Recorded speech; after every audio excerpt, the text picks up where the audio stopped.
Hello, I'm Glenda Quintini and I'm the head of the Skills and Future Readiness Division at the OECD. Glenda, can we talk about AI and lifelong learning? Yes, I think lifelong learning is really important to reap the benefits of AI. So we're seeing AI change the world of work, and so without lifelong learning, we're not preparing adults for these challenges, for the changes. So we know, and we saw it in the session this morning, that workers who receive training are more positive about the impact of AI, and employers tend to provide training as a first solution to develop AI skills when they adopt AI. Can we talk about AI literacy?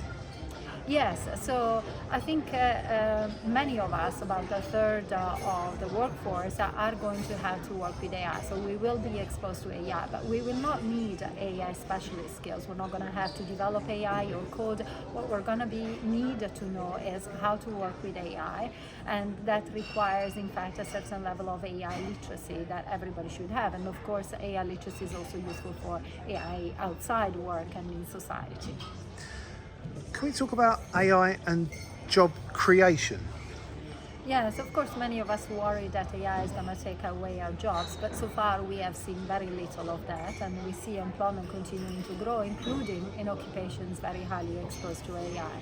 And AI, of course, also creates jobs, especially in terms of AI specialists who need to develop and then help implement the solutions in the workforce.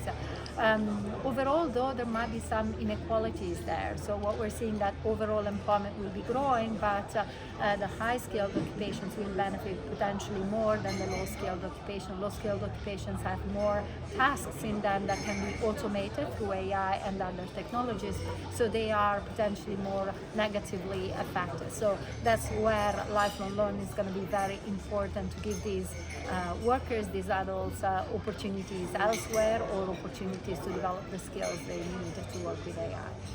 Can we talk about AI and productivity? Because you touched on higher level skills, people with like lower level qualifications, and that balance of how AI improves productivity.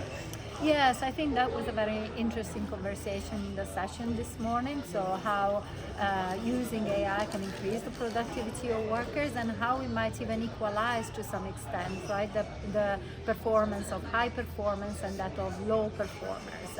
Now, of course, there was a question this morning about how do the top performers keep up, and one of our panelists said very rightly so that for those top performers, what's going to make the difference is their human skills. So what they bring in addition, what are the things that AI cannot do, and that's going to give us an edge over continue to give an edge to some people who are using AI, but it's certainly going to help the productivity of the lower skill.